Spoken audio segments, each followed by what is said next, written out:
Rebirth of devil सेओ, episode 6। पागल हो चुके हो तुम।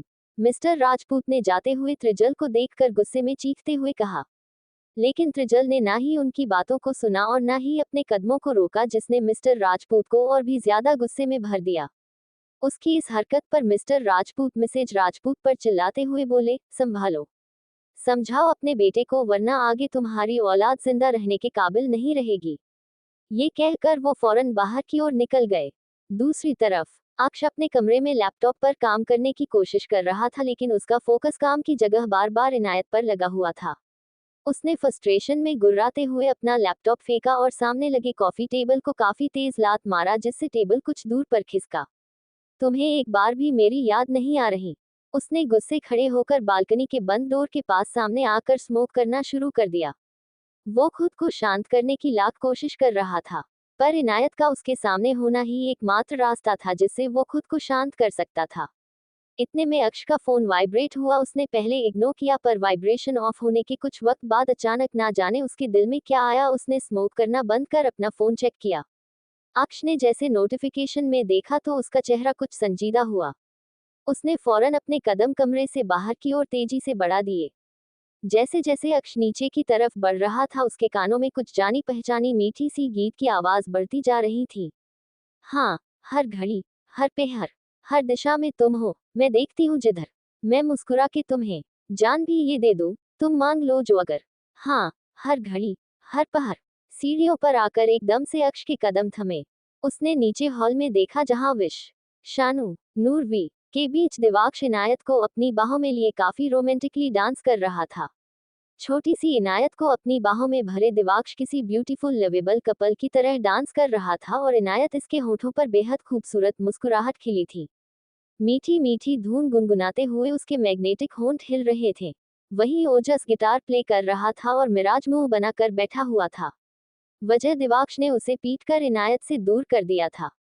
इनायत दिवाक्ष को काफी ध्यान से देख रही थी, क्योंकि दिवाक्ष और अक्ष में बहुत कुछ सिमिलरिटी थी, जिससे इनायत को दिवाक्ष में अक्ष की कुछ झलक नजर आ रही थी। अक्ष का ध्यान इनायत को दिवाक्ष के साथ यूं डांस करते और उसे निहारने पर गया।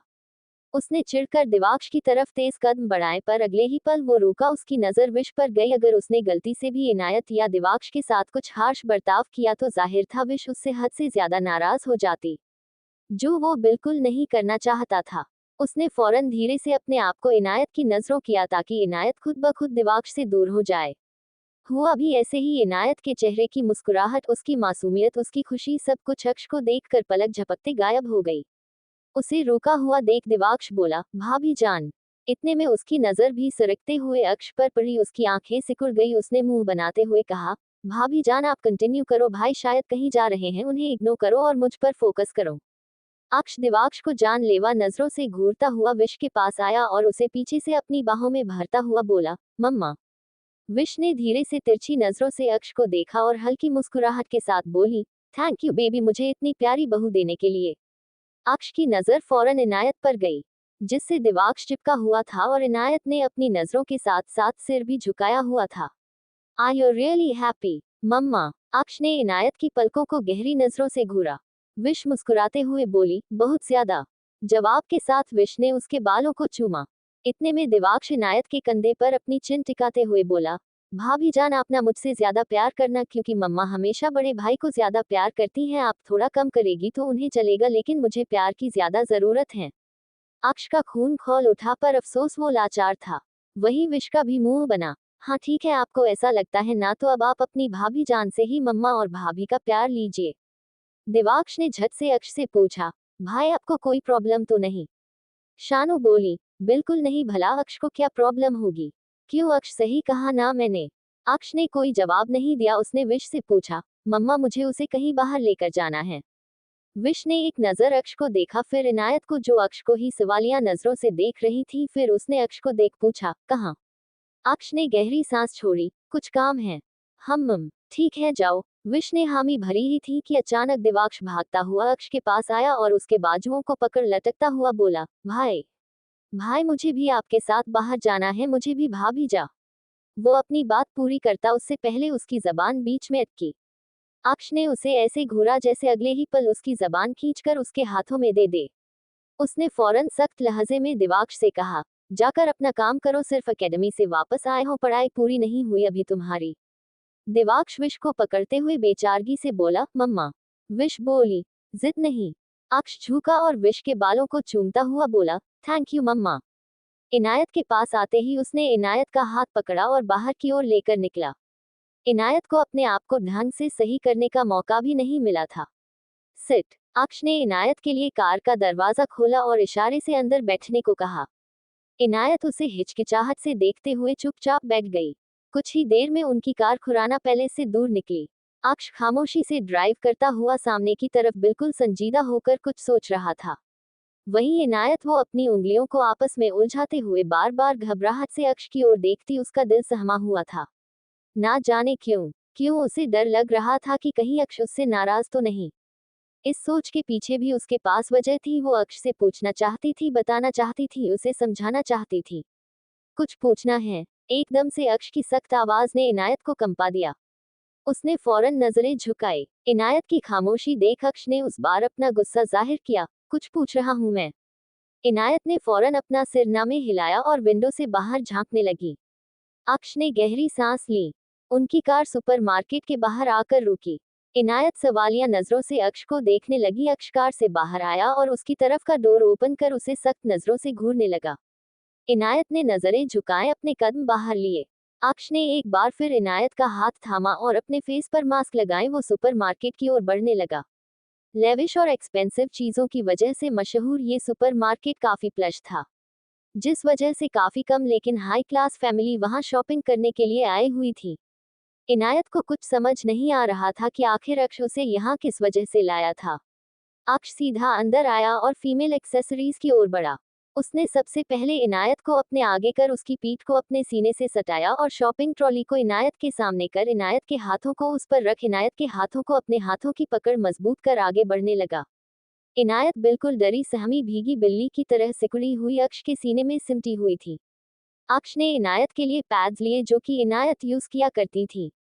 इनायत की आंखें फैल गई। उसने अक्ष को देखना चाहा पर उसमें इतनी हिम्मत कहाँ। काफी सारे पैड्स लेने के बाद अक्ष ने अपने कदम फूड कोर्ट की ओर बढ़ाए जहां से उसने खुद ही इनायत के लिए इसके पसंद की चीजों को लिया जिन्हें वो स्टोव भी कर सकती थी। इनायत बस अपने ट्रॉली बास्केट में भरती चीजों को देखती रही। Valrhona, Godiva truffles, Ferrero Rocher, lemon chocolate, Cadbury white, Toblerone, Nestle dark जैसी ना जाने कितनी सारी चॉकलेट्स, केक्स, लेस, कुरकुरे और भी ना जाने क्या क्या।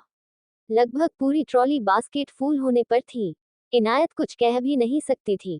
आखिर में अक्ष ने उन सब चीजों के साथ ताजे फ्रूट्स और जूस लिए और फिर बिलिंग कर सब कुछ खुद ही कार में रखा। इस वक्त अक्ष किसी नॉर्मल हस्बैंड की तरह इनायत के सारे काम कर रहा था।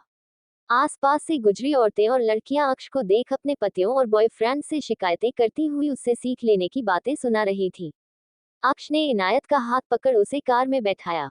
कार ड्राइव करते हुए इनायत बार बार अपने होठों को चबाती हुई कुछ सोच रही थी। कपड़े लेने हैं। एकदम से अक्ष ने इनायत से सवाल किया तो इनायत उसे हैरान नजरों से देखने लगी। अक्ष ने उसकी खामोशी पर उसे देखा तो उसने जल्दी अपनी पलकों को झपका कर सिरना में हिला दिया। अक्ष कुछ नहीं बोला। थोड़ी देर बाद अक्ष की कार एक वीआईपी प्लश मॉल के पार्किंग अलॉट में रुकी। इनायत ने सिर उठाकर देखा तो वो हैरान होकर आसपास देखने लगी। वो अक्ष की तरफ देखती इतने में उसकी तरफ का दरवाजा खुला। इनायत का मुंह बन गया। उसके बाहर आते अक्ष ने उसका हाथ थामा और आगे बढ़ने को हुआ कि अचानक इनायत ने उसे रोकने के लिए उसका हाथ पीछे खींचा। अक्ष ने सवालिया होकर अपनी आईब्रोज रेज की तो इनायत घबराहट में अपनी पलकों को फड़फड़ाते लगी। नहीं नहीं चाहिए। अक्ष की नजरें अगले ही पल पैनी हुई, जिसने इनायत को बिल्कुल हिलाकर रख दिया। उसने अपने होठों को दबाया और सिर नीचे झुका लिया। अक्ष बिना कुछ कहे उसे लेकर अंदर आया। Have a nice evening sir. मैं एंट्रांस पर खड़ी स्टाफ गर्ल ने अक्ष को ग्रीट किया लेकिन अक्ष बिना किसी जवाब के अंदर आया। उसने इनायत का हाथ काफी मजबूती से थामा हुआ था। अक्ष उसे सीधा मैंस वे में लाया जहां काफी कम या ये कहे ना के बराबर लोग थे। अक्ष ने फौरन मैनेजर को ऑर्डर किया, यहाँ जितनी भी व्हाइट एंड ब्लैक शर्ट्स हैं उन्हें निकलो। इनायत अक्ष को देखने लगी। उसे एक पल के लिए बुरा लगा कि अक्ष उसे एक बार तो शॉपिंग के मनाता लेकिन यहाँ वो अपने लिए चला आया। उसने अपनी नम आंखों को झुकाया और नाराजगी से मुंह फूला कर खड़ी रही। Sir these are the best black and white shirts in a mall. Aksh ने काफी ध्यान से उनमें से कुछ ब्लैक और व्हाइट शर्ट सेलेक्ट की और फिर इनायत के पास आकर उसे अपने साथ चेंजिंग रूम में लाया। इनायत हैरानी से बस उसे देखती रही, लेकिन अगले ही पल अक्ष ने अपने हाथ में पकड़े सारे शर्ट्स को वही काउच पर फेंक इनायत को उस पर धकेल खुद उसके ऊपर आते हुए गुस्से में कहा, how dare you ignore me baby girl. Inayat पहले ही उसकी हरकतों से सहम कर गहरी गहरी सांसें भर रही थी।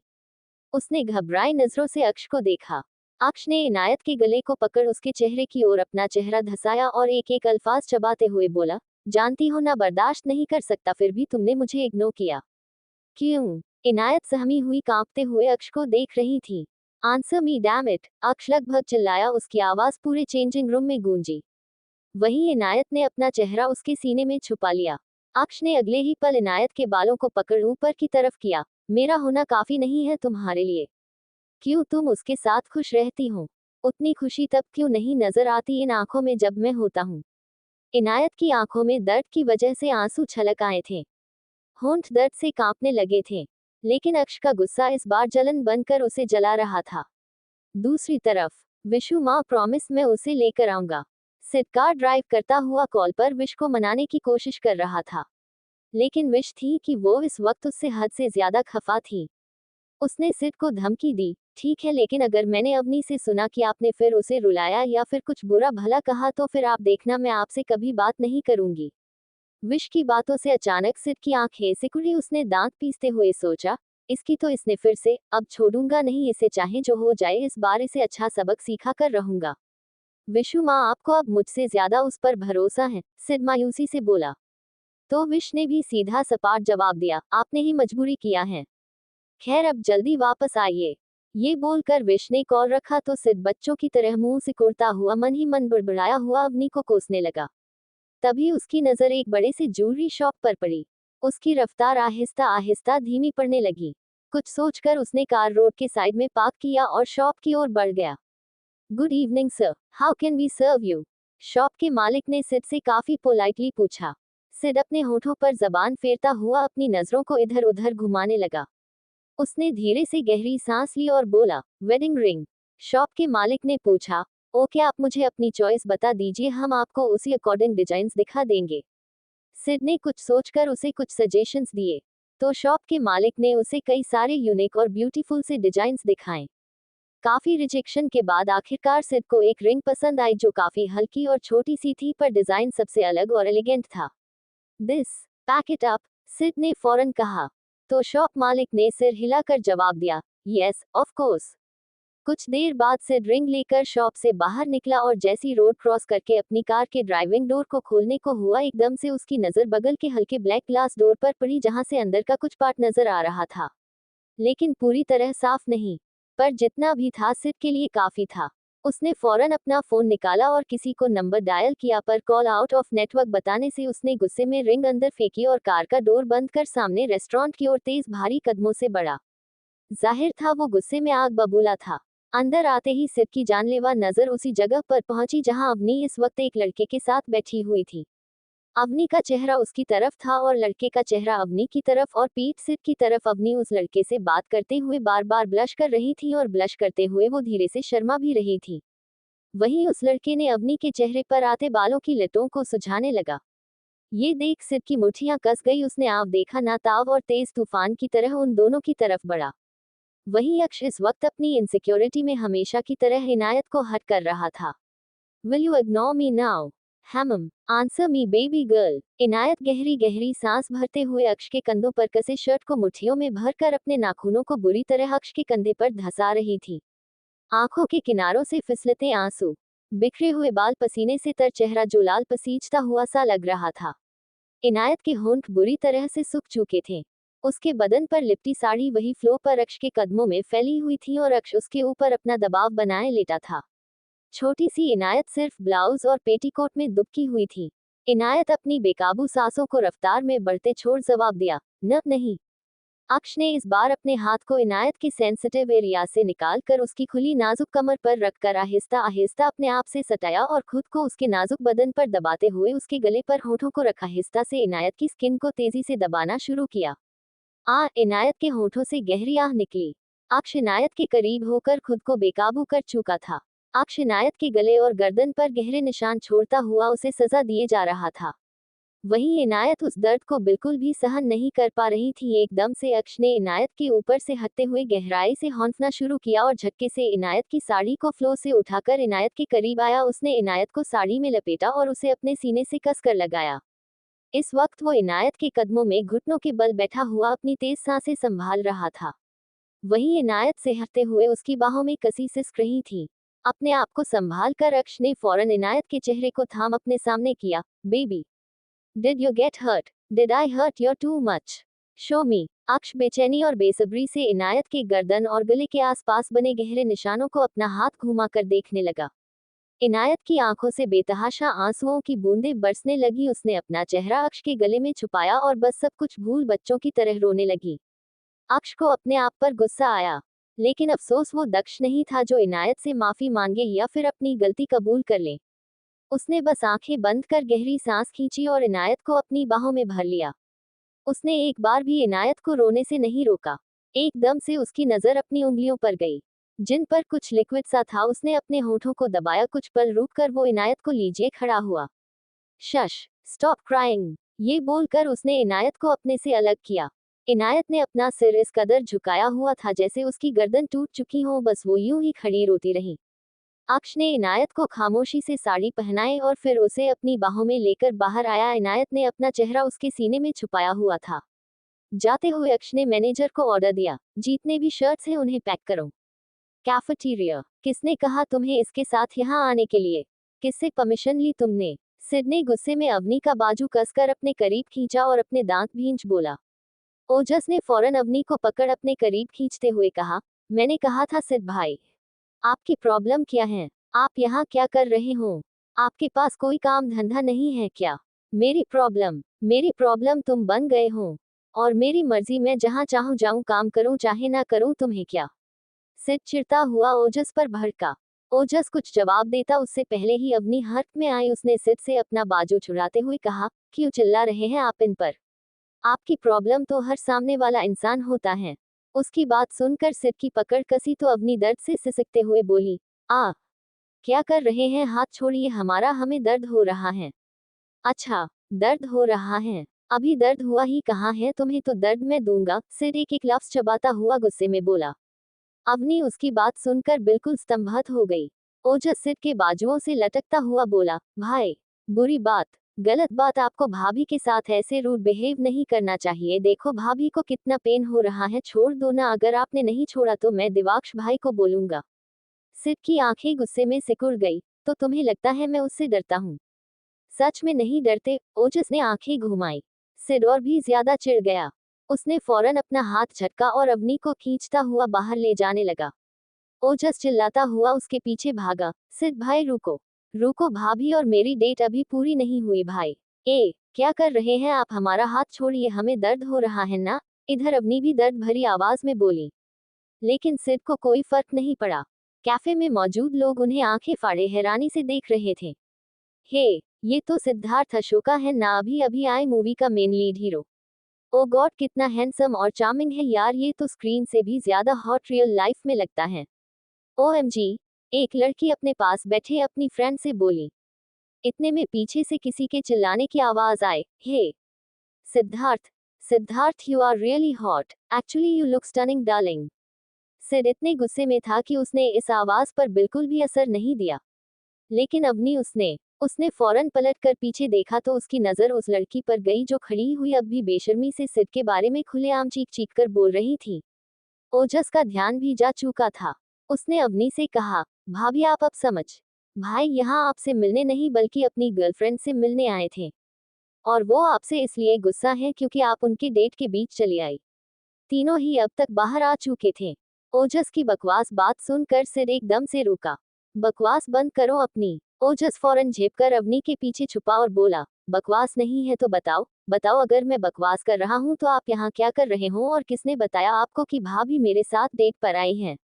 हाँ, जस्ट शट अप और निकलो यहाँ से वरना। सिड गुस्से में चिल्लाया कि इतने में अवनी गुर्राते हुए बोली, आप इन्हें क्यों डांट रहे हैं? इन्हें धमकी देना बंद कीजिए, ये सही कह रहे हैं। अगर आप यहाँ डेट पर नहीं आए तो आपको कैसे पता चला हम यहाँ आए हैं? झूठ बोलने की भी हद होती है, जब जवाब नहीं दे सकते तो धमकी देकर मासूम को डरा दो। ओजस फौरन बोला, वही तो भाई, आपसे ये उम्मीद नहीं थी। शेम ऑन यू, आपकी शादी हो चुकी है फिर भी आप भाभी को चिट। कहते कहते अपनी बात अधूरी छोड़ ओजस ने ऐसे मुंह बनाया जैसे ना जाने सिड ने कितना बड़ा पाप किया हो। अवनी की आंखों में भी आंसू छलक आए। उसने इस बार अपनी पूरी ताकत से सिड का हाथ झटका और रोते हुए ओजस की बाइक की ओर बढ़ गई। सिड हैरान होकर देखता रह गया। ओजस वक्त रहते अवनी के पीछे भागा। उसे भागता देख सिड होश में आया। अभी नीचे उतरो। अवनी ने फौरन सिड से अपना मुंह फेर लिया। उसकी आंखों में आंसू थे जिन्हें वो संभालने की कोशिश में लगी हुई थी। सिड उसे अपनी बात ना सुनते देख और भी ज्यादा भड़का। उसने बिना एक सेकंड लगाए जाकर अवनी को अपनी गोद में उठाया और तेज कदमों से अपनी कार की ओर बढ़ा। क्या कर रहे हैं आप? हमें छोड़िए, हमने जाने दीजिए। अवनी की बातों और कोशिश को नजरअंदाज कर सिड ने उसे पैसेंजर सीट पर फेंका और धड़ाम की आवाज के साथ डोर बंद कर बाइक पर बैठे ओजस को जलती निगाहों से घूरा। जैसे ही ओजस को उसकी नजर अपने ऊपर महसूस हुई उसने फौरन बाइक स्टार्ट की। सिड भी उसके जाते कार में आया। उसने गुस्से में ड्राइविंग शुरू की तो अब अवनी गुस्से में मुंह फेर कर बाहर देखने लगी। बाहर देखते हुए बस वो मायूसी से रोती रही। दूसरी तरफ अक्ष इनायत के साथ अपने फार्म हाउस चला आया था। उसने इनायत को चेंज करने को कहा और फिर खुद बाहर चला आया। मम्मा, कॉल की दूसरी तरफ से विश की आवाज आई, हाँ बेबी। आप कब तक आने वाले हो? शाम हो गई और इनायत ने अब तक कुछ खाया भी नहीं, सुबह ब्रेकफास्ट भी नहीं किया था उसने। ये सुनकर अक्ष की भौहें सिकुड़ गई। उसने अपने गुस्से को संभाला और बोला, मम्मा किसी काम से हमें रुकना पड़ेगा। रुकना पड़ेगा? विश धीरे से बोली। अच्छा ठीक है, लेकिन इनायत को अच्छे से खिला देना, बहुत नखरे हैं उसके खाने पीने के मामले में, विश कहते हुए मुस्कुराई। ओके मम्मा। अक्ष ने कुछ बातें की और फिर अंदर आया। उसने इनायत को अब तक बेड पर बैठे कुछ सोचते हुए देखा। चेंज करने को कहा था मैंने। अक्ष की भारी और गर्मिली आवाज सुन इनायत सहम कर कांप उठी। इनायत का चेहरा अक्ष को देखते लाल हो गया। उसने जल्दी से सिर झुकाए कहा, वो कपड़े। अक्ष उसकी बात पर सिर्फ एक शब्द बोला, जाओ। इनायत को कुछ समझ नहीं आया पर उसने अपने कदम वॉशरूम की ओर बढ़ा दिए। अद्रांश। अचानक आध्या की आवाज सुन अद्रांश ने अपने हाथ पीछे खींचे और हड़बड़ी में पलटा। आध्या को दरवाजे पर खड़ा देख अद्रांश कुछ छुपाता हुआ बोला, हाँ। आध्या उसे देखते हुए अंदर आई। बीते वक्त में उनका रिश्ता भी कुछ डगमगा सा गया था। अब वो पहले वाला प्यार जैसे बचा ही नहीं था। आध्या ने अंदर आते ही बिना किसी इमोशंस के कहा, मुझे कुछ बात करनी है। अगर आपके पास टाइम है तो क्या मैं बात कर सकती हूँ? अद्रांश ने अपनी नजरें इधर उधर फेरी। हम। आध्या ने गहरी सांस ली। मुझे रुद्राक्ष के पास जाना है। अद्रांश को कुछ समझ नहीं आया। उसने सवालिया नजरों से आध्या को देखा। ये कहने के लिए मेरे पास आने की क्या जरूरत थी, सीधा उसके कमरे में चली जाती। आध्या ने नजरें उठाई। उसकी आंखों में खालीपन साफ झलक रहा था। अगर वो इस घर में होता तो आपसे पूछने नहीं आती मैं। खैर आपकी गलती नहीं है, पता तो कुछ आपको तब होता जब आपको अपने घमंड और इज्जत के आगे किसी की परवाह होती। आध्या की आवाज भारी और रुआसी हो चुकी थी। अद्रांश ने इस कदर हैरानी से आध्या की ओर देखा जैसे उसे कुछ समझ न आया हो। उसने फौरन पूछा, क्या मतलब वो यहाँ होता? यहाँ नहीं तो कहाँ है वो? आध्या ने अद्रांश से मुंह फेर जवाब दिया, नहीं है वो यहाँ। बस इतना काफी है आपके जानने के लिए। ये बोल आध्या वहां से बाहर आई। बाहर आते उसका भारी दिल अब और नहीं झेल पाया। उसने फूट फूट कर रोना शुरू कर दिया। वो भागते हुए नीचे गई। वही स्टडी में मौजूद आद्रांश। उसने अपने पीछे से अपना फोन निकाला। उसने स्क्रीन को देखा जिसमें एक फोटो ओपन थी, अक्ष और इनायत की। ये हाल फिलहाल की तस्वीर थी जिसमें अक्ष इनायत का हाथ पकड़े आगे चल रहा था और इनायत सिर झुकाए उसके पीछे पर। उस वक्त इनायत के होठों पर मुस्कुराहट थी और अक्ष के होठों पर गुस्सा। उस तस्वीर को देखते ही अद्रांश की आंखें धुंधली हुई और होठों पर धीमी सी मुस्कुराहट छाई। अक्ष का फार्म हाउस। इनायत टावल लपेटे बाहर आई तो देखा पूरा कमरा अंधेरे में डूबा हुआ था। उसने चारों तरफ नजरें घुमाई तो कमरा बिल्कुल खाली था। लेकिन अंधेरा देख वो सोच में पड़ गई, क्या उसने इतनी देर लगा दी कि रात हो गई, या फिर दिन जल्दी ढल गया। हल्की नाइट लाइट की रोशनी में इनायत आगे बढ़ी और बेड पर रखे बैग्स को देखा। उसका चेहरा और ज्यादा मासूमियत से सिकुड़ गया। नादानी में उसने काउच की तरफ देखा जो खाली था। इनायत ने धीरे से अपने आप को देखा, छोटे से टावल से लिपटा उसका बदन अंधेरे में कुछ चमक सा रहा था। लेकिन क्या वो ऐसे ही रहती? बहुत देर सोचने के बाद उसने हार कर उन बैग्स से अक्ष का एक सफेद शर्ट निकाला और पहनने लगी। सिर्फ शर्ट ना ही कोई गारमेंट्स उसे हद से ज्यादा अजीब लग रहा था। गिले बाल जिन्हें वो यूं ही छोड़ चुकी थी, हल्के हल्के पानी की बूंदें उसके बदन पर लिपटी शर्ट को भीगा रही थी। उसने अक्ष को ढूंढा ताकि वो उससे कुछ कह सके, पर अक्ष का कोई अता पता नहीं था। धीमे कदमों से इनायत दरवाजा खोल बाहर आई तो बाहर का भी कमरे के जैसा माहौल था। गहरी शांति के बीच पाँव में बंधे उसके पायल हल्का हल्का शोर कर ये बयां कर रहे थे कि इनायत आ रही थी। हॉल में पहुंचकर इनायत ने नजरें घुमाई, पर अक्ष वहां भी उसे नहीं मिला। उसका चेहरा अब लाल होकर रुआसा होने लगा। वो किसी भी वक्त अपनी हालत पर रो सकती थी, लेकिन तभी अचानक उसके मुंह से तेज चीख निकली। आह! शश हश! उसकी चीख को शांत करते हुए अक्ष के गर्म होठों ने उसके ठंडे गालों को छुआ और कानों में फुसफुसाहट के साथ गहरी आवाज पहुंची, मैं हूं। इनायत डर के मारे गहरी गहरी सांसें भरते लगी। वो लगभग कांप रही थी। अक्ष ने उसके नाजुक से लचीले बदन पर अपने हाथ फेरते हुए उसके गिले बालों में चेहरा डाला। Baby girl, are you not wearing anything inside? Inayat की सांसें एकदम से अटक गई। उसने हौंफते हुए बोलने की कोशिश की। वो न नहीं था। अक्ष ने धीरे से उसके ईयरलोब को अपने दांतों से दबाया तो इनायत के बदन में सिहरन दौड़ गई। उसने अपने कंधे को आहिस्ता से उठाया, लेकिन अगले ही पल अक्ष उसके ईयरलोब को लीक करता हुआ बेहद मदहोश आवाज में बोला, ब्रीद आउट बेबी गर्ल। इनायत को एकदम से होश आया। उसने फौरन अपनी रोकी सांसों को छोड़ा तो वो हौंफने लगी। अक्ष ने उसे घुमाकर अपनी बाहों में भरा तो इनायत ने अपना चेहरा झुका लिया। आहिस्ता से उसके चेहरे को थामे अक्ष बोला, अब भी हट हो रहा है? इनायत ने धीरे से अपना सिर ना में हिलाया। अक्ष ने आहिस्ता से उसका चेहरा ऊपर उठाया, आए धीरे से उसके होठों को चूमा और फिर उसे बच्चों की तरह अपनी गोद में लिए किचन में आया, जहां उसने इनायत के लिए हक्का नूडल्स और फ्रेश पपाया जूस बनाया था। इनायत ने हैरानी से काउंटर पर देखा। अक्ष ने उसके दोनों तरफ हाथ रख उसके नजदीक होकर झुकते हुए उसके गिले बालों की लटों को छेड़ते हुए इनायत की झुकी पलकों को देखा। मिल कबली थी। इनायत की पलकें झटके से उठी। अक्ष की आंखों में देख इनायत थोड़ा घबराई, जो लाजमी था। सिद बाबा, आंटी की आंखें हैरानी से फटी की फटी रह गईं। उन्होंने बस सिद को ऊपर जाते हुए देखा, जिसके कंधे पर अवनी किसी बोरी की तरह उठाए हुए था। अवनी बार बार चिल्लाते हुए अपने हाथ पैर मार रही थी, लेकिन सिड उसके किसी भी हरकत पर कोई रिस्पॉन्स नहीं दे रहा था। डोर की धड़ाम की आवाज के साथ आंटी होश में आई। एक पल के लिए उनका दिमाग बिल्कुल सन रहा, लेकिन अगले ही पल वो हट में आए और सान्या के कमरे की ओर भागी। Sanya madam, ouch! आह! ह ये क्या कर रहे हैं आप? सिड ने अवनी को बेड पर उछाल कर फेंका। अवनी फौरन संभली और पीछे हटते हुए बोली, आप हमारे। लेकिन एकदम से उसकी बात पूरी होने से पहले सिड ने उसका जबड़ा पकड़ अपने करीब खींचा और उसकी कमर को अपनी पूरी मर्दाना ताकत लगाकर कसते हुए अपने आप से सटाया। चुप, बिल्कुल चुप। सिड ने बेहद बेरहमी से अपने दांतों को भींचा। जो पूछ रहा हूँ बस उसका जवाब चाहिए मुझे, वरना। अवनी ने फौरन उससे मुंह फेरा और उसके हाथ को हटाना चाहा, लेकिन सिड ने उसका जबड़ा और बुरी तरह कस लिया। मेरी तरफ देखो। अवनी गुस्से में भड़की। नहीं देखेंगे हम? क्या कर लेंगे आप? हमें डराएंगे, हमें दर्द देंगे। इसके अलावा आप कर भी क्या सकते हैं? आप आता ही क्या क्या है आपको इन सब के अलावा? सिड ने अचानक अपनी पकड़ बुरी तरह दबाई।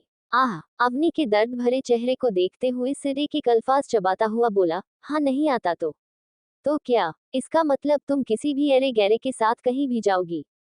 हम किसी अजनबी के साथ नहीं गए थे, आपके भाई के साथ ही गए थे। अवनी रोती हुई थोड़ी तेज आवाज में बोली।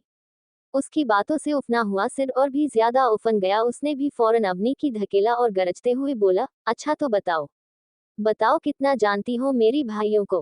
कितने करीब से? हाँ, इतने। कहते हुए सिड अवनी के बिल्कुल करीब हुआ।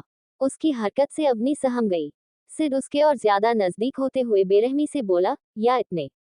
इतने करीब हैं वो? बोलो, बोलो कितने करीब हैं वो? अवनी कांपने लगी थी। उसने फौरन होश में आकर सिड को अपने से दूर धकेलने की कोशिश की। क्या कर रहे हैं आप? दूर रहिए हमसे। क्यों? बर्दाश्त नहीं हो रहा? ह सिड की बातों से अवनी गहरी गहरी सांस भरते हुए बोली, आपका दिमाग खराब है।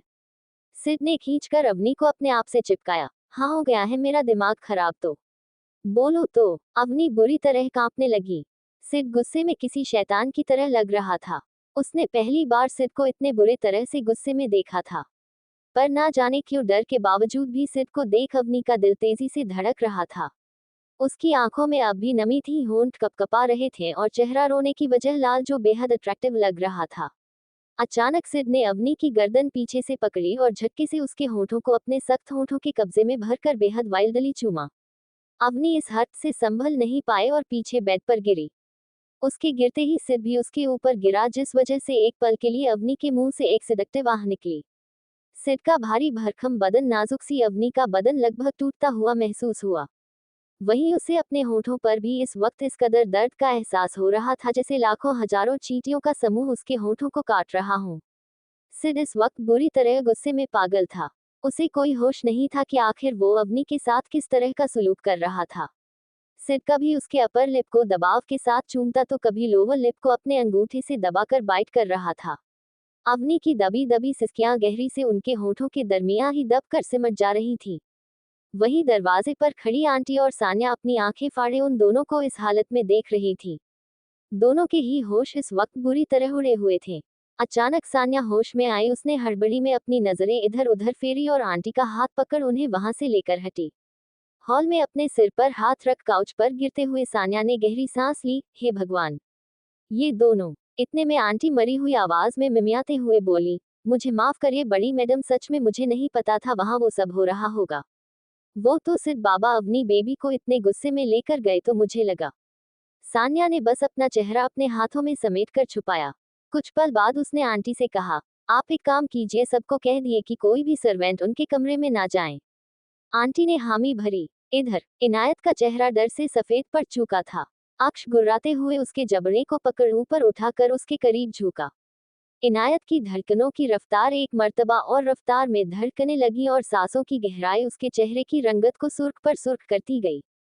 अक्ष ने उसके प्रीटी चार्मिंग फेस की अपनी उंगलियों से सहलाया और अपनी ठंडी और कुछ अजीब गर्माहट से भरी सांसों को फूंकता हुआ बोला, that's why I hurt you, baby girl.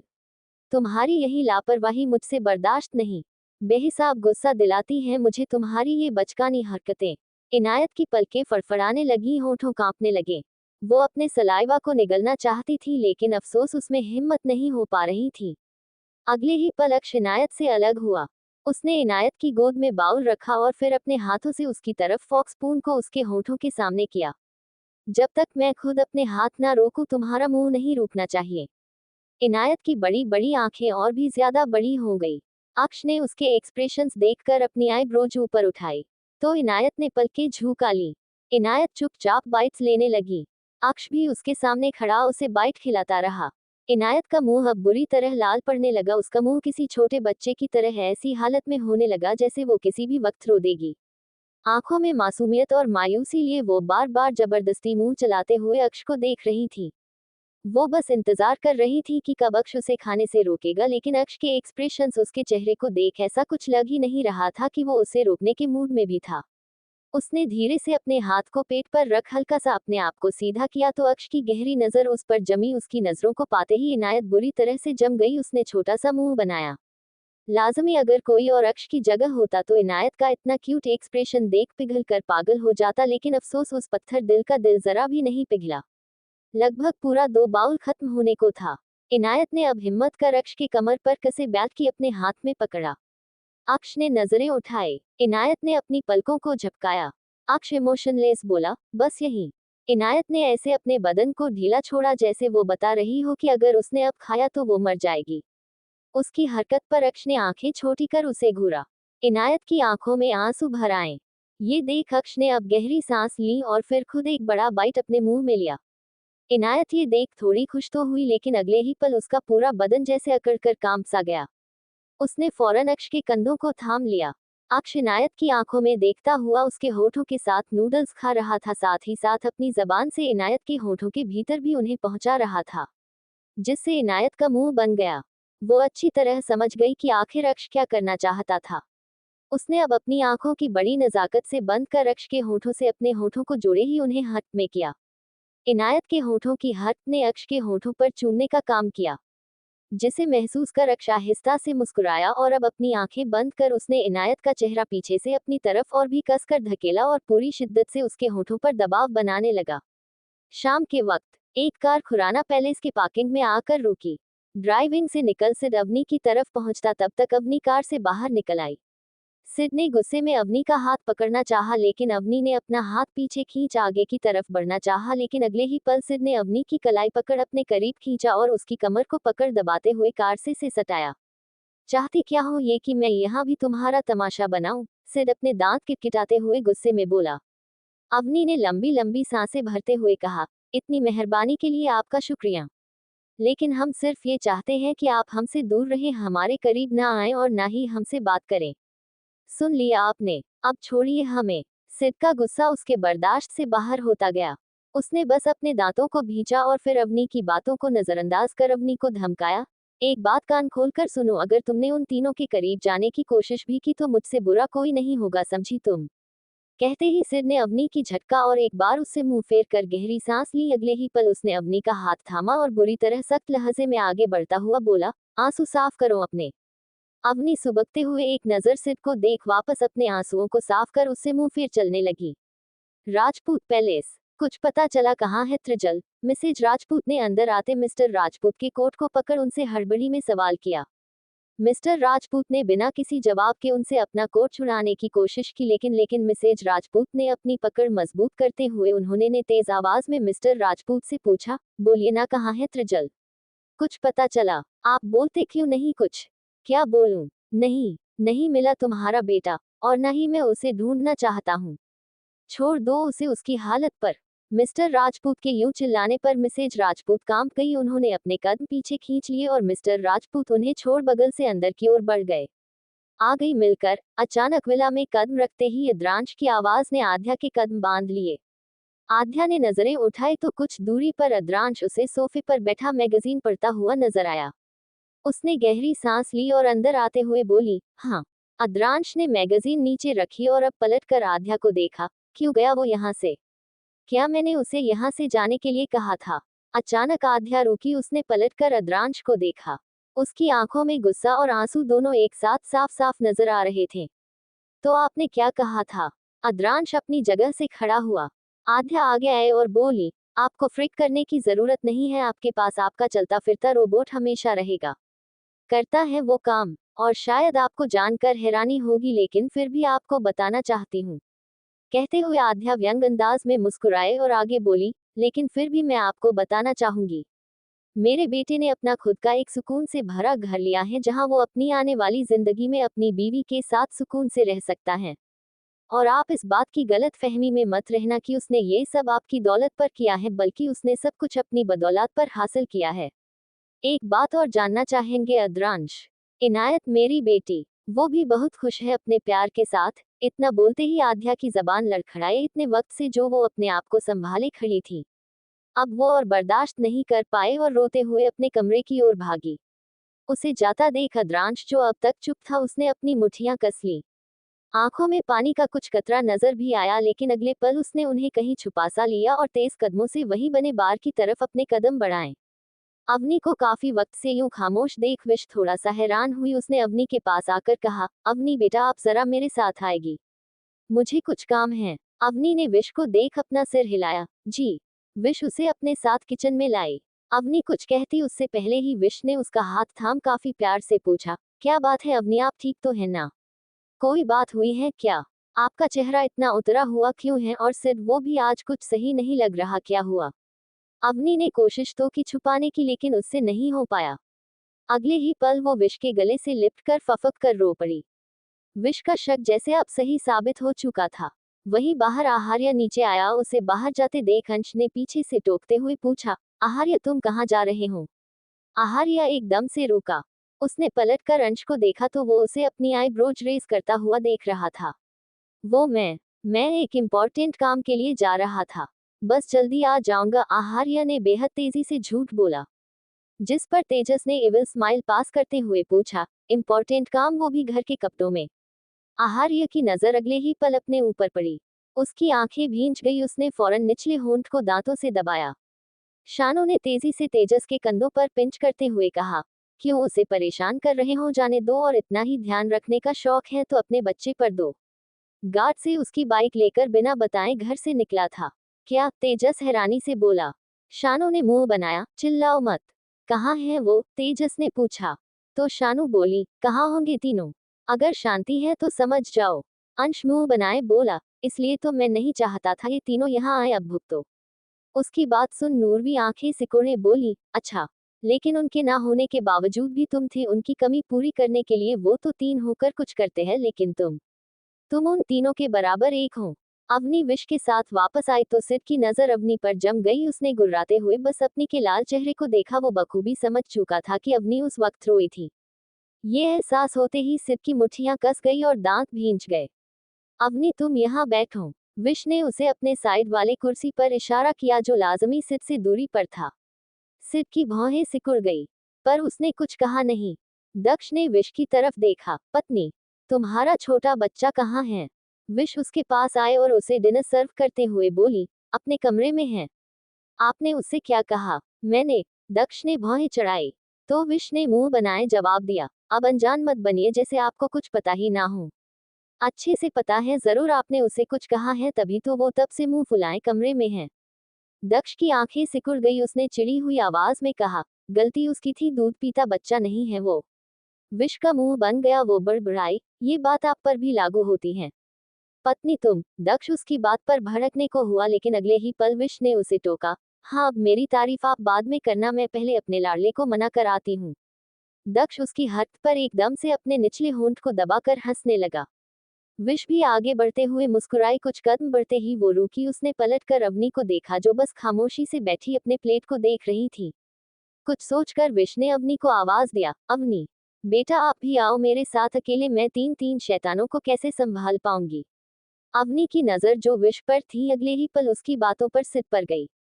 जो पहले से उसे गुस्से भरी नजरों से घूर रहा था, उसकी आंखों में गुस्सा देख अवनी ने मुंह फेर लिया और अपनी जगह से खड़ी होती हुई बोली, जी। अवनी के पास आते ही विश ने उसका हाथ पकड़ा और पीछे की ओर पलटकर सिर को देखा। विश एक कमरे के बाहर आई। उसने धीरे से दरवाजा खटखटाया, दिवाक्ष बच्चा। अवनी बस सिर झुकाए खड़ी थी। विश ने एक दफा और दरवाजा खटकाया तो इस बार दिवाक्ष ने दरवाजा खोला, हाँ मम्मा। विश अंदर आई, क्या कर रहे हैं आप तीनों? इतने में अवनी की नजर दिवाक्ष के पीछे पड़ी, जहां की हालत देख अवनी की आंखें फैल गई। उसने फौरन नजरें घुमाई तो उसकी नजर बड़ी सी टीवी स्क्रीन पर गई। इस पर एक्शन मूवी चल रही थी जिसे फिलहाल पॉज किया गया था। विश ने भी सब कुछ नोटिट कर लिया था। उसने नाराजगी में दिवाक्ष और उनके पीछे मासूम सी शक्ल बनाए मिराज और ओजस को घूरा। अच्छा तो ये बात थी, इसलिए आप तीनों इतनी देर से बाहर नहीं निकले। इतने में ओजस जल्दी से भागता हुआ अवनी के पास आया, भाभी आपको सिद्ध भाई ने कुछ किया तो नहीं ना? आप कब आए और क्या सिद्ध भाई भी आए हैं? अवनी एकदम से सिहर गई। उसके माइंड में सिद्ध का बर्ताव एक बार फिर ताजा हो गया। उसने अपनी नजरें चुराई। विश ने जल्दी से ओजस के कान पकड़े, ओज आप तीनों सच में बहुत शैतान हो चुके हैं।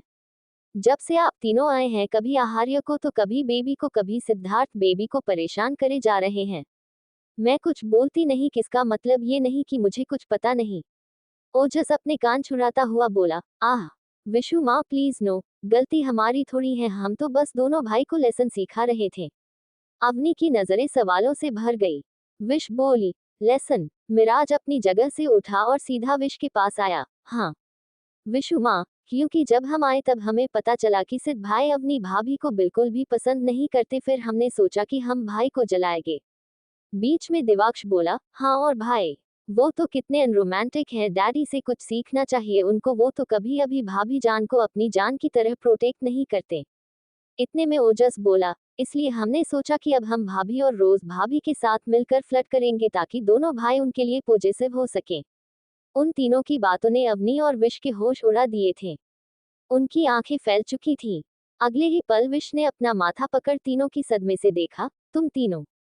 हे भगवान, उसे कुछ समझ ही नहीं आ रहा था कि वो आगे क्या कहें।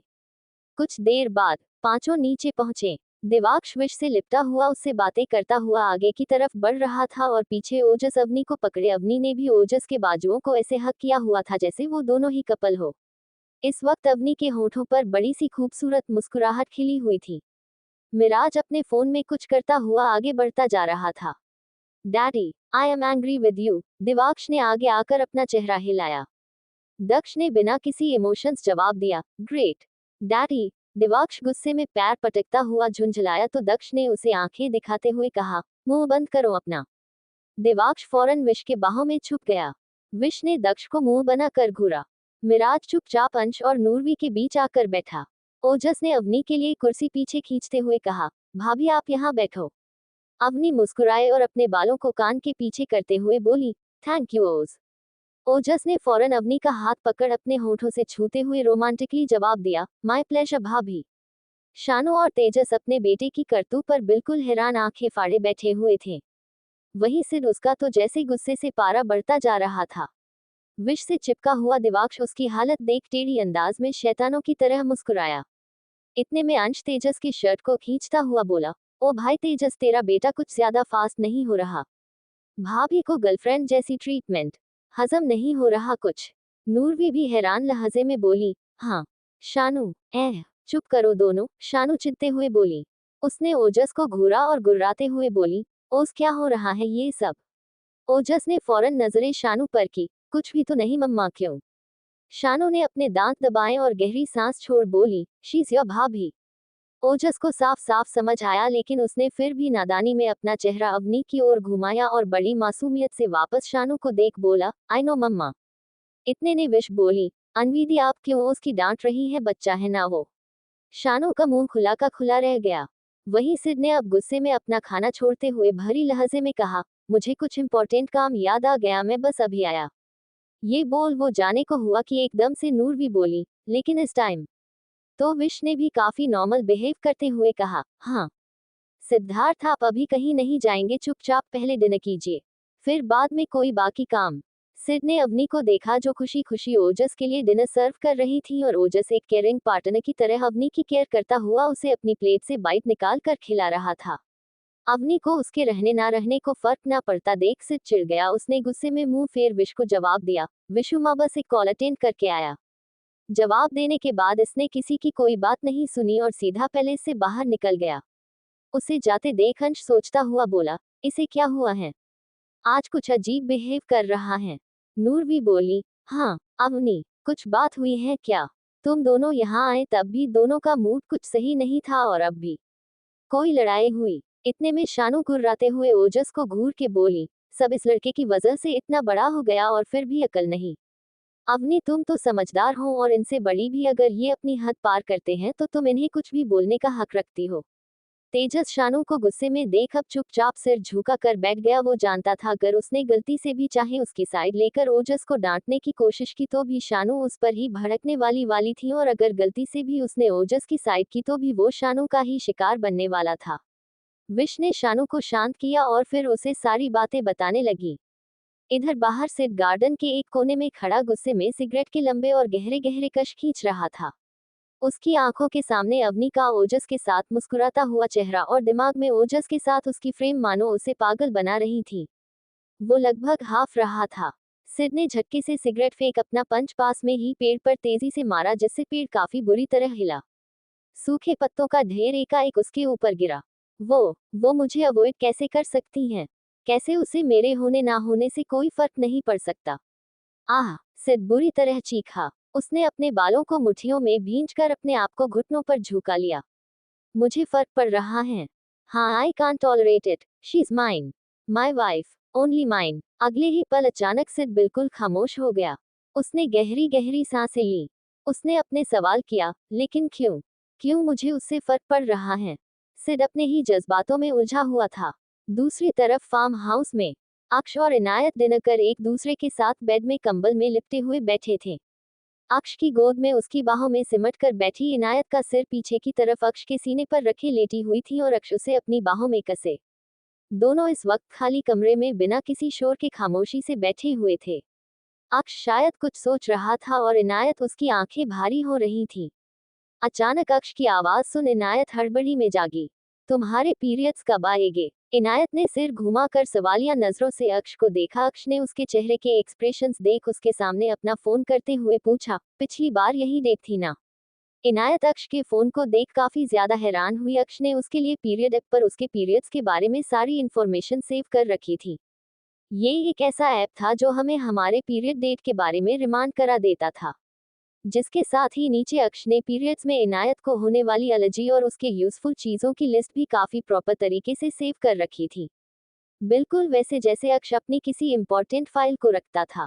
तुम्हारे पीरियड्स डेट से आगे आ चुके क्यों? अक्ष ने बेझिझक इनायत से ये सवाल किया तो इनायत ने धीरे से अपना सिर झुका कर कहा, पता नहीं। अक्ष ने फोन बंद किया और इनायत के बालों को साइड करता हुआ बोला, हम कल डॉक्टर के पास जाएंगे। हाँ, इनायत सहमी नजरों से अक्ष को देखने लगी। अक्ष उसे ऐसे देख अब उसके गुलाबी सुर्ख गालों को अपनी उंगली से छूता हुआ बोला, हाँ अब सो जाओ। कहकर उसने इनायत को अपनी बाहों में लिए नीचे सरक कर अच्छे से ब्लैंकेट को उड़ा और फिर पीछे से उसके बालों से आती खुशबू को महसूस कर अपने जहन में उतारने लगा। इनायत कुछ बेचैन लग रही थी। उसने जल्दी से अक्ष की तरफ करवट ली और थोड़ा सा नीचे होकर अपना चेहरा अक्ष के ब्रॉड सीने में छुपाते हुए कसकर ब्लैंकेट को मुट्ठियों में भींचा। अक्ष की उंगलियां अब भी उसके बालों पर मचलती रहीं और बाजू इनायत की अधखुली मखमली कमर पर कसी हुई रही। इनायत अपने अंदर पूरी हिम्मत जुटाई धीरे से बोली, डॉक्टर के पास नहीं जाना। कहते वक्त इनायत के गर्म होठों से निकले वाली उसकी सांसें सीधा अक्ष के सीने पर पड़ रही थी, जिसने अक्ष के बदन को एकदम से अकड़ा दिया। उसकी सांसें पल भर में गहरी हो गई। अक्ष जिसके दिमाग में इनायत के सवाल पर सवाल करने का ख्याल आया था वो एकदम से पूरी तरह ब्लैंक पड़ गया। उसने अपने जबड़े कस लिए और सांसों के साथ अपना सलाइवा जबरदस्ती गले से नीचे उतारने लगा। इनायत उसके जवाब न आने पर धीरे से सिर उठाकर अक्ष को देखने लगी तो अक्ष ने झटके से उसे पलटकर अपने नीचे दबाते हुए पूछा, क्यों? इनायत उसकी हरकत पर हड़बड़ा गई। चेहरे पर डर और घबराहट देख अक्ष ने उसकी हथेलियों को अपने हथेलियों से जोड़ा और उंगलियों को आपस में उलझाकर मुट्ठियां बांधता हुआ बोला, बेबी गर्ल, क्यों तुम्हारी आंखों में मेरे करीब आते ही डर नजर आने लगता है? मुझे करीब ही पसंद नहीं या मैं ही पसंद नहीं? इनायत अक्ष के सवाल पर नासमझी में उसे देखने लगी। अक्ष ने धीरे ने इनायत के नाक में हल्की चमकती सोने और डायमंड से बनी नोज पिन को अपने होठों से चूमते हुए कहा, हम जाएंगे। इनायत ने उसकी छुअन से अपनी आंखें बंद कर ली। अक्ष अलग होकर वापस उसे खींचकर अपने सीने से लगाकर रोने को हुआ कि तभी इनायत बोली, होता है ऐसा। अक्ष ने सर्द नजरों से इनायत को घूरा तो इनायत ने फौरन पलकें झपका दी।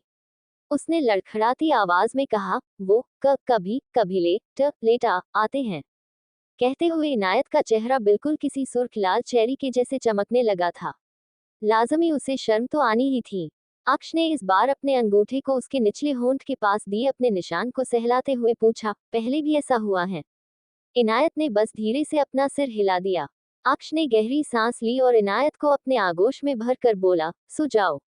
इनायत ने धीरे से अक्ष को देखा। वो उससे पूछना चाहती थी कि क्या अब वो हॉस्पिटल नहीं जाएंगे ना, लेकिन उसके पास इससे ज्यादा हिम्मत नहीं थी। इधर खुराना पैलेस में विश ने आज सिड और अवनी को यही रुकने को कहा था। अवनी लिविंग हॉल में विश, शानू और नूरवी के साथ बैठी हुई थी। विश दिवाक्ष की चंपी कर रही थी और ओजस और मिराज अवनी से बातें कर रहे थे। हल्की दोनों इस वक्त शानू और नूरवी के पास थे। सिड अकेला ऊपर कमरे में बस अवनी का इंतजार किए जा रहा था। वहीं फिजा अपने कमरे में ब्लैंकेट के अंदर सिमटी हुई रुद्राक्ष को मैसेज में तंग कर रही थी। उसका चेहरा गर्मी की वजह से कुछ लाल पड़ चुका था और होठों पर शरारती मुस्कुराहट बिखरी हुई थी। उसकी उंगलियों तेजी से टाइपिंग में मशरूफ थी कि तभी दूसरी तरफ से मैसेज आया, लगता है तुम रुद्राक्ष सिंह को कुछ ज्यादा हल्के में ले रही हो कैट। फिजा ने हंसते हुए मैसेज टाइप किया, और आप मिस म्याऊ को ज्यादा हल्के में ले रहे हैं? हाँ, कहते हुए उसने कैट इमोजी भेजी जिसमें उसने अपना मुंह टेढ़ा किया हुआ था। कुछ पल जैसे ही फिजा ने रुद्राक्ष का मैसेज आना बंद महसूस किया तो उसने अपनी पलकें फड़फड़ाते हुए अपने आप से कहा, अब कहाँ गए? इन्हें क्या हुआ? अभी तो सही से बातें कर रहे थे, अब एकदम से गायब। ऐसा कोई करता है क्या? फिजा की आंखें नमी से तैर गई, चेहरा रोने सा बन गया। उसने फौरन सीधे होकर बैठते हुए फोन लिया और रुद्राक्ष को कॉल करने लगी, लेकिन अफसोस रुद्राक्ष का कॉल बार बार एंगेज बता रहा था। फिजा ने अब सुबकते हुए कहा, खुद इतना परेशान करते हैं, उसका कुछ नहीं, और मैंने थोड़ा सा क्या कर दिया, इतना ज्यादा नाराज हो गए? अब कभी बात नहीं करूंगी, चाहे कितना भी मना लें, जितनी भी सफाई देनी है दे दे, लेकिन अब एक नहीं सुनूंगी। कहते हुए फिजा अपने ऊपर ब्लैंकेट चढ़ाकर सो जाती है। वो अंदर ही अंदर सुबकने लगी थी। इधर नीचे हॉल में, बस बहुत हुई बातें, अब चलो जाकर सो जाओ, रात काफी हो गई है, कल तुम तीनों को अपने फर्स्ट ईयर स्कूल भी जाना है, बहुत शैतानियां कर ली, अब चुपचाप पढ़ाई पर ध्यान देना वरना। शानू दिवाक्ष, मिराज और ओजस को धमकी देते हुए आंखें दिखाती है। ओजस मुंह बनाता हुआ बोला, मम्मा इतनी जल्दी क्या है? जल्दी? ये तुम्हें जल्दी लगता है? कुछ ही टाइम में टेस्ट एग्जाम्स भी शुरू हो जाएंगे। कोई बकवास नहीं सुननी अभी, मुझे जल्दी उठो और निकलो, तुम तो और ज्यादा बदतमीज और शैतान हो गए हो, पता नहीं वहां कैसे रहते होंगे तीनों, शानू लगभग डांटते हुए बोली। उन तीनों को अच्छी खासी खरी खोटी सुनाने के बाद शानू ने गहरी सांस ली। विश अवनी को देख प्यार से बोली, अवनी आप ही अब जाओ, थोड़ा आराम कर लो, काफी देर से यूं ही हो। और हाँ, अगर सिद्धार्थ कुछ कहे तो मुझे बुला लेना, हम। अवनी ने धीरे से हामी भरी ही थी कि एकदम से नूरवी शरारती लहजे में बोली, हाँ हाँ जल्दी जाओ वरना ऐसा ना हो गुस्से में सिद्धार्थ पूरी रात सोने ना दे। ये सुनते ही अवनी की आंखें हैरानी से फैल गई और चेहरा एकदम से लाल चेरी की तरह चमकने लगा। वहीं विश मुस्कुराई तो शानू और नूरवी दोनों खुलकर खिलखिला उठी। विश ने अवनी के चेहरे को प्यार से छुआ और बोली, इनकी बातों पर ध्यान मत दो और जाओ। और फिर शानू और नूरवी को देखकर थोड़ा मासूमियत और नाराजगी से बोली, और आप लोग बस कीजिए, मेरी प्यारी बहू को परेशान करना। तुम जाओ अवनी, विश ने कहा तो अब अवनी भी जाने को खड़ी हुई। हर बढ़ते कदम के साथ अवनी का दिल तेजी से धड़क रहा था। लाजमी उसे डर था कि उसकी हिमाकत के बाद सिर उसके साथ कैसा सलूक करेंगे। लिहाजा सिर की धमकी के बावजूद उसने उसकी बात की नाफरमानी की थी। इधर फिजा के कमरे में एकदम से कुछ गिरने की आवाज सुन फिजा जोर से खींचते हुए सीधा होकर बैठी। उसकी नजर कमरे में फैले अंधेरे पर गई तो उसे एक पल के लिए ऐसा लगा जैसे वो अंधी हो चुकी थी। अपनी आंखों को उंगलियों के सहारे आहिस्ता आहिस्ता मसलते हुए फिजा अपने आप में बड़बड़ाए, मेरी आंख, मुझे कुछ दिख क्यों नहीं रहा, मैंने लाइट्स ऑफ तो नहीं की थी, फिर ये अंधेरा कैसे हो गया। अपने आप में बुदबुदाते हुए फिजा ने वापस देखा तो इस बार भी उसकी आंखों के सामने अंधेरा नजर आने लगा। उसने डरते हुए अपना फोन ढूंढने की कोशिश में पूरे बिस्तर पर अपने हाथ मार लिए, लेकिन फोन नहीं मिला। इससे चिढ़कर फिजा झुंझलाते हुए बोली, आह, अब फोन कहाँ चला गया। मम्मा, फिजा ठिठक गई। जाहिर था डर लग तो फिजा को इस कदर रहा था जैसे किसी भी पल उसका दिल धड़कनों का और रूह जी अंडस का साथ छोड़ दे। उसने थक हार कर थोड़ा सा आगे बढ़कर साइड में लगे नाइट लैंप्स को ऑन करने की कोशिश की, लेकिन अफसोस लाइट्स ऑन नहीं हुई। फिजा अब और भी ज्यादा डर गई। उसने अपने चेहरे पर आते पसीने को अपनी हथेलियों से छूकर महसूस किया। अब वो किसी भी वक्त रो सकती थी, लेकिन तभी किसी ने उसे बगल में अपनी तरफ खींचा। झटके की वजह से फिजा के मुंह से जोरों की चीख निकल गई, पर उसकी चीख ज्यादा गहरी होती उससे पहले ही किसी ने उसके नर्म होठों को सख्त होठों के गिरफ्त में जब्त कर फुर्ती से पलटकर अपने नीचे दबाया और खुद अपना मजबूत चट्टान जैसा भार नन्ही फिजा के लचीले बदन पर धकेल दिया। फिजा पूरी तरह ब्लैंक पड़ चुकी थी। उसकी बॉडी कुछ भी हरकत करने के लिए बिल्कुल भी एक्टिव नहीं थी। उसने अपना सांसों तक को रोक रखा था। फिजा को इस बात तक का एहसास नहीं था कि कोई उसके होठों को बिना उसकी इजाजत की शिद्दत से डूबकर चूम रहा है। अचानक से उसके होंठ आजाद हुए, लेकिन फिजा अब भी बुत बनी दबी रही। आह! एकदम से फिजा अपने गाल पर हाथ रख चिल्लाई। वो इससे आगे होश में आकर कुछ करती उससे पहले ही उसके कानों में जानी पहचानी आवाज पहुंची, सांसें क्यों रोक रखी हैं? मरना है क्या? फिजा इस आवाज को सुनते जम गई। अपनी हैरानी से फैली आंखों से अपने सामने, अपने बिल्कुल करीब, अपने ऊपर मौजूद रुद्राक्ष को देख फिजा के पल के लिए जैसे पागल हो गई। पर अगले ही पल उसने फौरन गुस्से में पूछा, आप यहाँ क्या कर रहे हैं? कैसे आए आप अंदर? और आप मुझे डरा रहे थे। कितने गंदे हैं आप, आपको बिल्कुल भी नहीं लगा कि मैं कितना ज्यादा डर जाऊंगी? कहते कहते फिजा अब रुद्राक्ष को अंधेरे में ही अपने आंखों की तरफ इशारा कर बोली, देखो कैसे आंसू आ गए। डर के मारे मैं रोने लगी थी। लेकिन आपको क्या, आपको तो बस रुलाना आता है, हटो मेरे ऊपर से, मुझे नहीं करनी आपसे बात, और आप यहाँ आए ही क्यों, चले जाइए यहाँ से। शस हश, बस। रुद्राक्ष ने उसके होठों पर उंगली रख काफी गहरी और सिडक्टिव आवाज में फिजा को चुप कराया। फिजा का मुंह बन गया। उसने मुंह सिकुड़ते हुए रुद्राक्ष से शिकायत की, नहीं, मुझे नहीं करनी आपसे कोई बात, और क्यों मानूं मैं आपकी बात, आप मानते हैं मेरी बात? खुद कितना परेशान करते हैं, और जब मैं थोड़ा सा कर दूं तो। बोला ना चुप। रुद्राक्ष ने फिजा के होठों से अपने होठों को छूते हुए गहरी मदहोश आवाज में कहा। फिजा ने घूर कर देखा। हालांकि वो अंधेरा होने का फायदा उठा रही थी, उसमें इतनी ताकत तो नहीं थी कि वो रुद्राक्ष को सामने सामने से आंखें दिखा सके। हाँ, रुद्राक्ष अक्ष की तरह डोमिनेटिंग नहीं था, लेकिन फिर भी उनके बीच एक दायरा था जहां तक फिजा जा सकती थी, लेकिन उससे आगे वो बढ़ने की सोच भी नहीं सकती थी, या यूं कहें रुद्राक्ष ने अपने आप उसकी सोच और हिम्मत के दायरे को बनाया था। खैर, रुद्राक्ष ने धीरे धीरे अपने होठों को फिजा के होठों पर सहलाना शुरू किया। आजकल बहुत बोलने लगी हो तुम। ये सवाल करते हुए रुद्राक्ष के हाथ अपने आप फिजा के बदन पर रेंगने लगे। उसकी छुअन को महसूस करते ही फिजा के बदन में एक अजीब सा करंट पनप गया। उसने अपनी आंखों को भींचकर बंद दिया और हल्का सा अपने होठों को खोल गहरी गहरी सांसें भरी, जिससे दोनों की सांसें आपस में टकराए, जो उनकी सांसों से होकर रूह में उतरने लगा। वहीं सिड और अवनी के कमरे का माहौल बिल्कुल ठंडा था।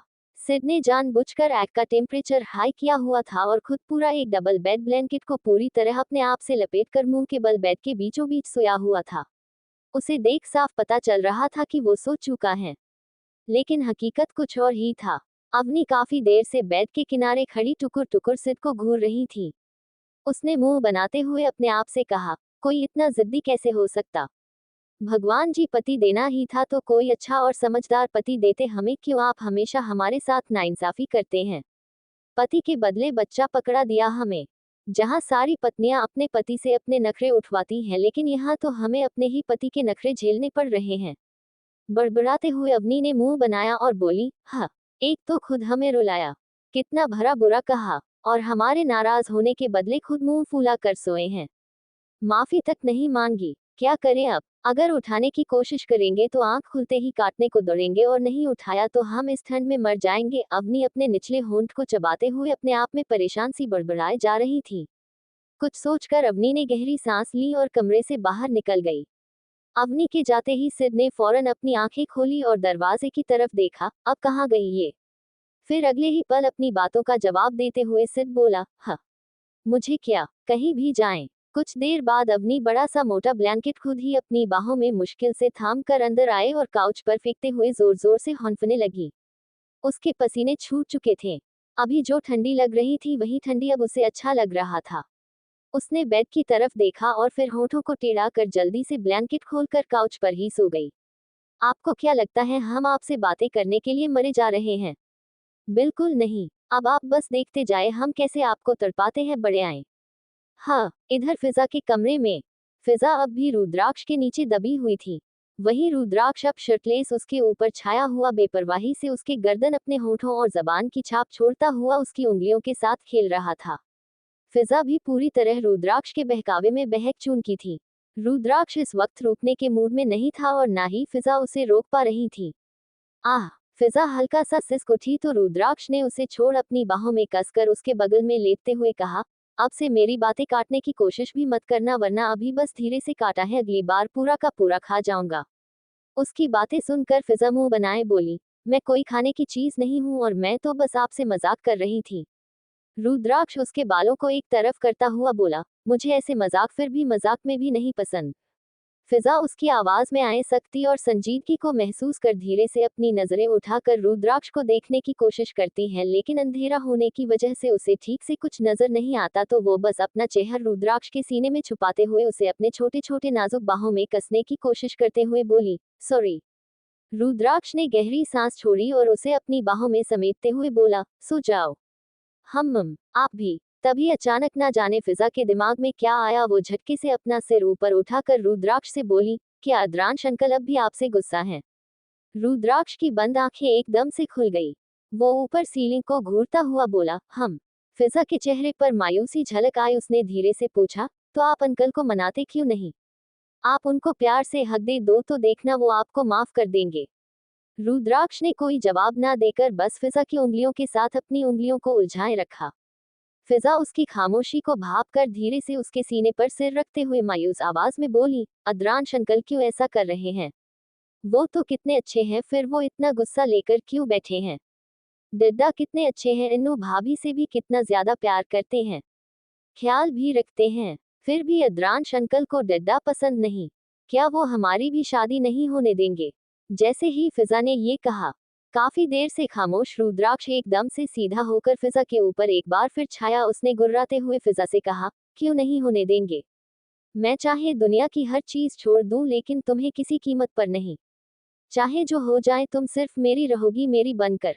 सिर्फ रुद्राक्ष सिंह की। रुद्राक्ष को ऐसे देख फिजा सच में डर गई। उसने अपने सलाइवा को गले से नीचे उतारते हुए रुद्राक्ष के सीने पर अपनी हथेलियों को रख बोली, प्लीज आप गुस्सा ना हो, मैं तो बस पूछ रही थी। हाँ, मैं भी आपको छोड़कर कहीं नहीं जाऊंगी और ना आपको कहीं जाने दूंगी, बस आपके साथ रहूंगी सारी जिंदगी। रुद्राक्ष कुछ संभला, उसने फिजा को कसकर अपनी आगोश में कसा और उसके बालों को चूमता हुआ बोला, अब सो जाओ। अगली सुबह इनायत की आंखें खुलने को हुई, पर ना जाने क्यों उसका दिल अपनी आंखों को खोलने का नहीं हुआ। उसने कसमसा कर अपनी आंखों को हथेलियों से छुपाया और करवट बदलकर अपना चेहरा सॉफ्ट से तकिए में रगड़ने लगी। उसके होठों पर प्यारी सी स्माइल थी। इनायत ने अभी मुश्किल से 5 मिनट ही बिताए होंगे कि तभी एकदम से उसे कुछ याद आया। उसने झटके से अपनी आंख खोली और पलटकर दूसरी तरफ देखा, जहां बिस्तर बिल्कुल खाली था। उसका चेहरा मायूसी और निराशा से झुक गया। लेकिन इतने में ही इनायत को कुछ और होश आया। उसने जल्दी से अपना चेहरा उठाकर सामने देखा, फिर चारों तरफ। ये वो कहाँ थी? ये तो अक्ष का फार्म हाउस था ही नहीं। तो फिर वो इस वक्त कहाँ थी? और अक्ष कहाँ था? बस ये एहसास होते ही इनायत की सांसें तेज होने लगी। वो आसपास नजरें घुमाते हुए अक्ष को ढूंढने लगी, लेकिन अक्ष कहीं नजर नहीं आया। उसने फौरन अपने ऊपर से ब्लैंकेट हटाया और नंगे पांव कमरे से बाहर भागी। इसकी आंखों में आंसू छलक आए, चेहरा डर से लाल पड़ गया था। सब कुछ, सारी चीजें बदला हुआ था। लाजमी इनायत सिर्फ कम बोलती थी, इसका मतलब ये नहीं था कि वो नासमझ और बेवकूफ थी। अक्ष के ना नजर आने पर इनायत वही फ्लो पर बैठकर अपने आप को अपनी बाहों में समेट बुरी तरह बिना आवाज किए रोने लगी। उसने अपना चेहरा घुटनों में छुपाया हुआ था। उसके लंबे बाल फ्लो पर यूं ही सांप की तरह बिखरे हुए थे। तभी एकदम से लिफ्ट के ओपन होने की आवाज आई। इनायत ने फौरन सहम कर पलट पीछे देखा तो पीछे अक्ष खड़ा था। अक्ष को देखते ही जैसे इनायत में जान आई, वो सीधा अक्ष के पास भागी और बिना कुछ सोचे समझे थोड़ा ऊंचा उछलकर अपनी बाहों को ऊंचे अक्ष के गले में मुश्किल से डाल कसते हुए उससे लिपट गई। इस हद से इनायत हवा में उठ गई। अक्ष ने उसकी पतली लचीली कमर को थामा और संभाला। इनायत अपना चेहरा अक्ष के गले में छुपाए बस फूट फूट कर रोए जा रही थी। Thank you for listening. Like और कमेंट करना ना भूलें और मोर स्टोरीज के लिए सब्सक्राइब करें। मिलते हैं नेक्स्ट वीडियो में।